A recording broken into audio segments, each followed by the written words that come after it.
तो दोस्तों आज हम फिर से आपके लिए लेकर आए हैं देश दुनिया की तमाम ताज़ा बड़ी खबरें। सबसे पहली बड़ी खबर में आपको बताएंगे दोस्तों कि हिजबुल्लाह चीफ के मारे जाने के बाद ईरान हुआ आग बबूला। इजराइल को अंजाम भुगतने की दी चेतावनी, सभी मुस्लिम देशों से एक हो जाने के लिए कहा। राम मंदिर की प्राण प्रतिष्ठा को राहुल गांधी ने बताया नाच गाना, बीजेपी पर साधा निशाना, कहा एक गरीब भी नहीं गया राम मंदिर की प्राण प्रतिष्ठा में।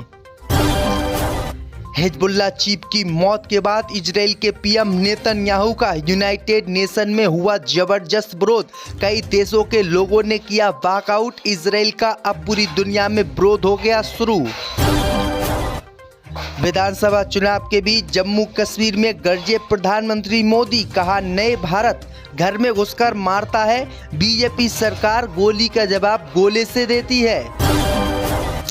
अभी खत्म नहीं होगा इजराइल गाजा जंग, यूएन में इजराइल के पीएम नेतन्याहू ने हमास के सामने रखी 3 कंडीशन।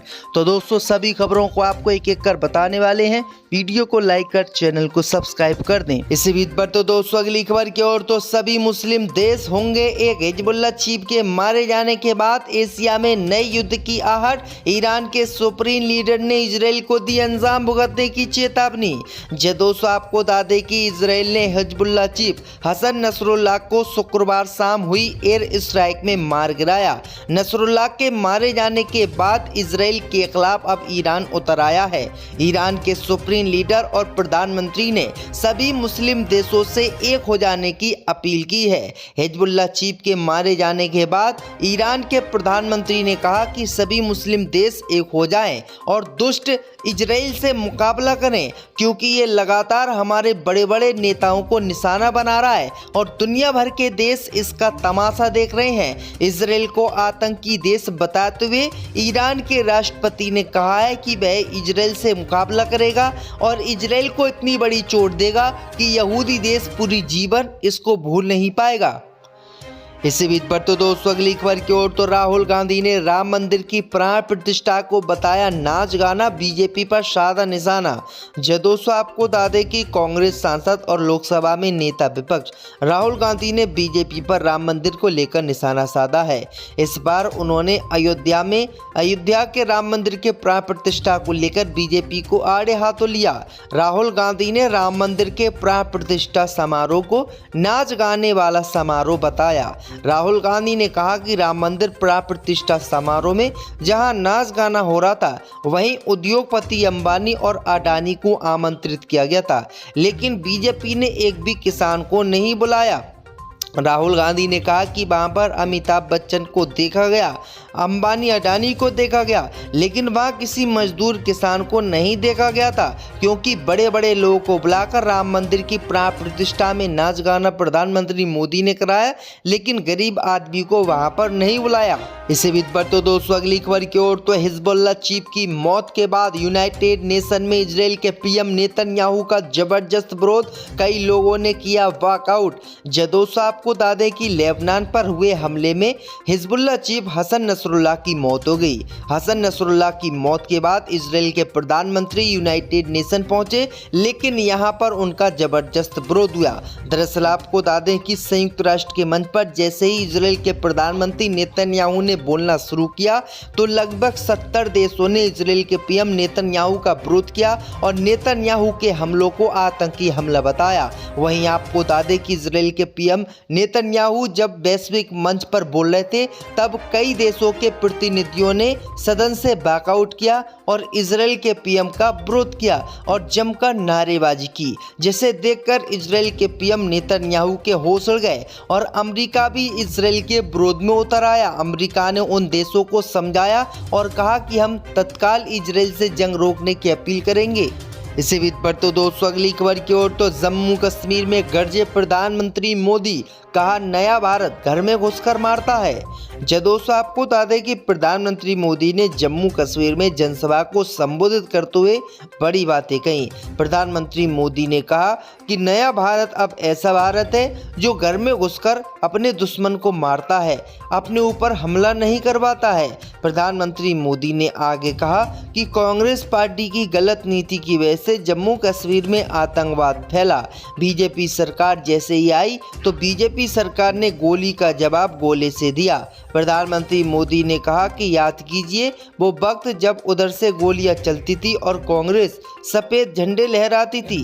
जब भाजपा सरकार ने गोली का जवाब गोले से दिया तो उस तरफ के लोग के होश उड़ गए और अब वो गोली से हमला नहीं करते हैं। इसी बीच पर तो दोस्तों अगली खबर की ओर तो अभी खत्म हो जाएगी इजराइल गाजा जंग। यूएन में नेतन्याहू ने हमास के सामने रखी 3 कंडीशन। जो दोस्तों आपको बता दें कि गाजा और लेबनान में जंग के बीच इजरायली प्रधानमंत्री नेतन्याहू ने शुक्रवार को संयुक्त राष्ट्र महासभा को संबोधित किया। इस दौरान उन्होंने ईरान, हमास और हिजबुल्लाह पर निशाना साधा, साथ ही अपने करीबी दोस्त अमेरिका को भी नसीहत दी। नेतन्याहू ने कहा कि इजराइल 1 साल से असहनीय स्थिति को बर्दाश्त कर रहा है, लेकिन आज मैं यहाँ कहने आया हूँ कि अब बहुत हो गया। नेतन्याहू ने ईरान और इराक को मिडिल ईस्ट के लिए अभिशाप बताते हुए कहा कि पिछले साल इजराइल और सऊदी अरब के बीच ऐतिहासिक डील होने वाली थी, लेकिन हमास ने हमला कर उसे रुकवा दिया।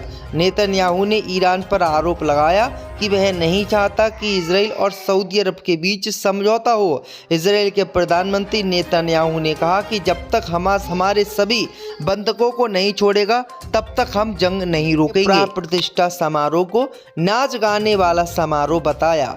राहुल गांधी ने कहा कि राम मंदिर प्राण प्रतिष्ठा समारोह में जहां नाच गाना हो रहा था वहीं उद्योगपति अंबानी और अडानी को आमंत्रित किया गया था, लेकिन बीजेपी ने एक भी किसान को नहीं बुलाया। राहुल गांधी ने कहा कि वहां पर अमिताभ बच्चन को देखा गया, अंबानी अडानी को देखा गया, लेकिन वहां किसी मजदूर किसान को नहीं देखा गया था, क्योंकि बड़े बड़े लोगों को बुलाकर राम मंदिर की प्राण प्रतिष्ठा में नाच गाना प्रधानमंत्री मोदी ने कराया, लेकिन गरीब आदमी को वहां पर नहीं बुलाया। इसी बीच पर तो दोस्तों अगली खबर की ओर तो हिजबुल्लाह चीफ की मौत के बाद यूनाइटेड नेशन में इजराइल के पीएम नेतन्याहू का जबरदस्त विरोध, कई लोगों ने किया वॉकआउट। दोस्तों आपको बता दें कि लेबनान पर हुए हमले में हिजबुल्लाह चीफ हसन नसरुल्लाह की मौत हो गई। हसन नसरुल्लाह की मौत के बाद इजराइल के प्रधानमंत्री यूनाइटेड नेशन पहुंचे, लेकिन यहां पर उनका जबरदस्त विरोध हुआ। दरअसल आपको बता दें कि संयुक्त राष्ट्र के मंच पर जैसे ही इजराइल के प्रधानमंत्री नेतन्याहू ने बोलना शुरू किया तो लगभग 70 देशों ने इजराइल के पीएम नेतन्याहू का विरोध किया और नेतन्याहू के हमलों को आतंकी हमला बताया। वहीं आपको बता दें कि इजराइल के पीएम नेतन्याहू जब वैश्विक मंच पर बोल रहे थे तब कई देशों के प्रतिनिधियों ने सदन से वॉकआउट किया और इजराइल के पीएम का विरोध किया और जमकर नारेबाजी की, जिसे देखकर इजराइल के पीएम नेतन्याहू के होश उड़ गए और अमेरिका भी इजराइल के विरोध में उतर आया। अमेरिका ने उन देशों को समझाया और कहा कि हम तत्काल इजराइल से जंग रोकने की अपील करेंगे। इसी बीच पर तो दोस्तों अगली खबर की ओर तो जम्मू कश्मीर में गरजे प्रधानमंत्री मोदी, कहा नया भारत घर में घुसकर मारता है। दोस्तों आपको बता दें कि प्रधानमंत्री मोदी ने जम्मू कश्मीर में जनसभा को संबोधित करते हुए बड़ी बातें कही।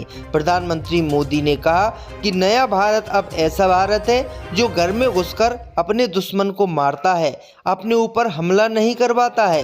प्रधानमंत्री मोदी ने आगे कहा कि कांग्रेस पार्टी की गलत नीति की वजह से जम्मू कश्मीर में आतंकवाद फैला। बीजेपी सरकार जैसे ही आई तो बीजेपी सरकार ने गोली का जवाब गोले से दिया। प्रधानमंत्री मोदी ने कहा कि याद कीजिए वो वक्त जब उधर से गोलियां चलती थी और कांग्रेस सफ़ेद झंडे लहराती थी। जब भाजपा सरकार ने गोली का जवाब गोले से दिया तो उस तरफ के लोग के होश उड़ गए और अब वो गोली से हमला नहीं करते हैं। इसी बीच पर तो दोस्तों अगली खबर की ओर तो अभी खत्म हो जाएगी इजराइल गाजा जंग। यूएन में नेतन्याहू ने हमास के सामने रखी 3 कंडीशन। दोस्तों आपको बता दें कि गाजा और लेबनान में जंग के बीच इजरायली प्रधानमंत्री नेतन्याहू ने शुक्रवार को संयुक्त राष्ट्र महासभा को संबोधित किया। इस दौरान उन्होंने ईरान, हमास और हिजबुल्लाह पर निशाना साधा, साथ ही अपने करीबी दोस्त अमेरिका को भी नसीहत दी। नेतन्याहू ने कहा कि इजराइल 1 साल से असहनीय स्थिति को बर्दाश्त कर रहा है, लेकिन आज मैं यहाँ कहने आया हूँ कि अब बहुत हो गया। नेतन्याहू ने ईरान और इराक को मिडिल ईस्ट के लिए अभिशाप बताते हुए कहा कि पिछले साल इजराइल और सऊदी अरब के बीच ऐतिहासिक डील होने वाली थी, लेकिन हमास ने हमला कर उसे रुकवा दिया। नेतन्याहू ने ईरान पर आरोप लगाया कि वह नहीं चाहता कि इजराइल और सऊदी अरब के बीच समझौता हो। इजराइल के प्रधानमंत्री नेतन्याहू ने कहा कि जब तक हमास हमारे सभी बंधकों को नहीं छोड़ेगा, तब तक हम जंग नहीं रोकेंगे।